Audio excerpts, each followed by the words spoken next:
wanted to get you a video. This is Heather, my sister-in-law. She comes over and helps me with the dogs throughout the week, and it's really good for these dogs to get more people handling them so that they understand that the rules are the same no matter who's holding the leash. So dogs are smart and they tend to test boundaries.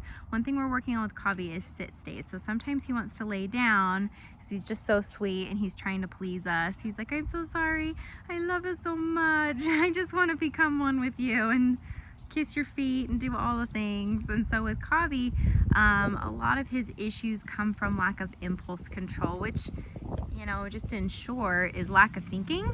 And so trying to do some different exercises with him where he knows a lot of things, he's done a lot of training, but trying to make sure that he's not complacent, or he's just doing the same thing every day and getting bored with it. So adding more distractions and adding a little bit of harder things. So we're making sure he can do this difference between the sit and the down. She asked him to down there, so he's doing really good with that.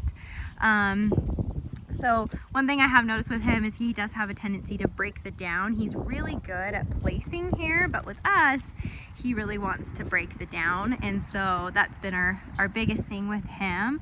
And that just comes with time and consistency. Just having him practice this a couple times a day. So here I'll try to do some obedience exercises where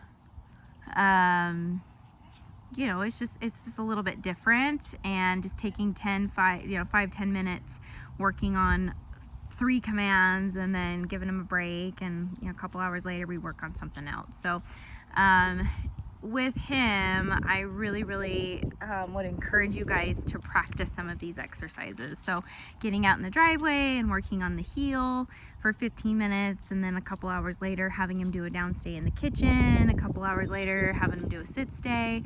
So just having him work on different commands where he's really thinking about what we're doing. And what happens is we kind of do a little bit of a mental tax where we tax his brain and we keep obedience on the forefront of his brain. So that way when exciting things happen, like people come over, there's another dog on the walk, and he's just so excited, he's a little bit more in that obedience mode. Now we're using an e-collar with him. It's something that he understands and he does really well with. I would encourage you to be really consistent with his e-collar. So I wouldn't have him just not wear it. I would put it on first thing in the morning and then take it off at night. With a young dog, and this is something I do with my personal dogs, is I have them pretty much in it pretty religiously until they're at a really good place where I don't feel like I'm using it that often. So what happens with it is our timing is a lot more accurate, and it helps him think through these things. So a little bit struggle on the sit. Good job. He's just so happy. Okay, let's walk him down a little bit on the sidewalk. Yeah, just go straight this way towards the Smiths. So doing these exercises right before a walk will also really help him. So it's not just the same routine every day. We just do something a little bit different, something that promotes a little bit of thinking. And it's tough. I mean, it's not easy to do training. It's not easy for dogs to do training. It's like when you go to college and you take these exams, and they're hard and they're stressful. And so we want to find ways where he feels like he's winning through this, and go on a nice relaxing walk after where he's calm, he's in a good mindset, nice loose leash, his position is really good. He really has been an angel for us. He really has been. Just a couple of minor things, breaking the downs here and there, and you know, I mean, it's a new house compared to the last house that he was at, and you know, different than Joe's house, and new distractions and different people, and new distractions, and he's still a young dog with that puppy brain. So just being consistent and finding these training opportunities, but also like being proactive, setting ourselves up for success by having the tools will be really good for him. Good job, buddy. We have this really cool park down here with this path, and then down here is a Smith's, and then right behind the Smith's is a trail that will take little baby on with the dogs. And so yeah, it's really good to get out, but he's doing really good. So the walk is super important. We want his shoulder next to our knee. We don't want him forging ahead or going too far behind or being too far out. We give him a chance to go potty right before, and then we give him a chance to go potty right after, but I really don't want him like pulling and trying to go mark somewhere, you know, on the walk. I really want him focused on the task at hand. So 15 minutes of healing, and then a downstay in the kitchen, working on a couple sit stays and downstays in the driveway, making sure he knows the difference.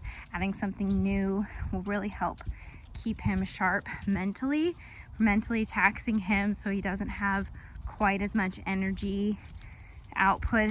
You know, he's a little bit more tired because he's more mentally tired, and really good for him. Heather's been working on sits with the crossing the street, and that's just really good manners, and keeps him safe too. Let's go in the house and work on waiting at the door. So doorways often bring a lot of excitement to dogs, and so that's one thing that I really try to promote, is going through doorways of just calmness. Really excited. Good boy. Oh, there you go. So close. Good boy. Nice. Good. He's like, which way do I go? You're gonna get hit by the door. There you go. Nice. Good boy. You know, my door is kind of obnoxious with the double doors and getting dogs through it, but I like it because it lets in a lot of light throughout the day. There you go.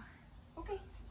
Nice. Good. So whether you put him in a sit or a wait, whatever you ask of him, it's really good. And we've even been practicing healing throughout the house, just so that he's nice and calm. You can go put him on the place bed if you want to. Working on the place with the doorbell. He's been rocking it. Let's see where's... Good boy. Somebody you know is at front door. My doorbell recognizes my face, so it tells me. Good job, Kahvi. Even with Miss Ruby Two's out and about, he does really well with it. So he actually holds place command really well. The downstays have been what we've been working on quite a bit on walks, just so he can continually get better and better with it. But he's doing really good. Yeah, good boy. So happy. The tail is always going.